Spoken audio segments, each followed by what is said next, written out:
Hello বন্ধুরা, চলে এসেছি আরো একটা মিনি ব্লগ নিয়ে। এবারে আমরা চলে গিয়েছিলাম এইচটিভিতে। এইচটিভির ভিডিও এর আগেও আমি করেছিলাম, যেটা চন্দননগরের আউটলেট ছিল। তবে এই আউটলেটটা কিন্তু নতুন খুলেছে শেওড়াফুলিতে। আর ভিডিওটাতে তোমরা দেখতেই পাচ্ছ, দিশা আই হসপিটালের একদম অপোজিটেই কিন্তু এই নতুন আউটলেটটা খুলেছে। তবে চন্দননগরের আউটলেটটাই কিন্তু সিটিং অ্যারেঞ্জমেন্ট ছিল না, এখানে কিন্তু ছোট্ট একটা সিটিং অ্যারেঞ্জমেন্টও ওনারা করেছেন। এখানকার অ্যাম্বিয়েন্সটাও কিন্তু আমার বেশ ভালো লেগেছে। তো এবার আসা যাক খাওয়া দাওয়ার ব্যাপারে। খাওয়া দাওয়ার মধ্যে আমরা নিয়ে নিয়েছিলাম পনির র্যাপ, এটার প্রাইস পড়েছিল 70 রুপিস।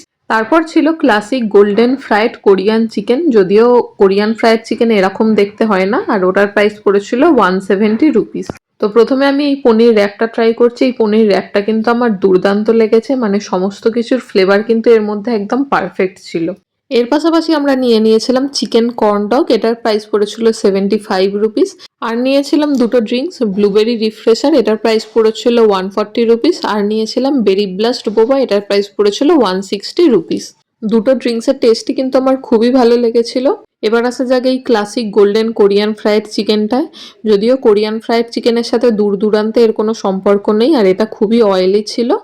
এই অয়েলিনেসটা যদি আমি বাদ দিই, এটার টেস্টটা কিন্তু আমার মোটামুটি ভালোই লেগেছে। তবে এই ডিশটার নাম কোরিয়ান ফ্রাইড চিকেন না দিয়ে চিকেনের চপ নাম দিলে নামটা বেশি জাস্টিফাই হতো।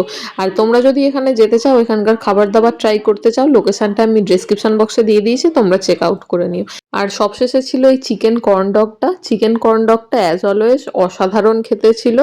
আর সব থেকে বড় কথা হচ্ছে, এত অ্যাফোর্ডেবল প্রাইসে এরকম টেস্ট কিন্তু সব জায়গায় পাওয়া যায় না। তো আজকের ভিডিওটা তাহলে এখানেই শেষ করছি। ভিডিওটা ভালো লেগে থাকলে লাইক, কমেন্ট এবং প্রচুর পরিমাণে শেয়ার করে দিও। তো দেখা হচ্ছে পরের ভিডিওতে। ততদিন পর্যন্ত stay safe and healthy. Tata.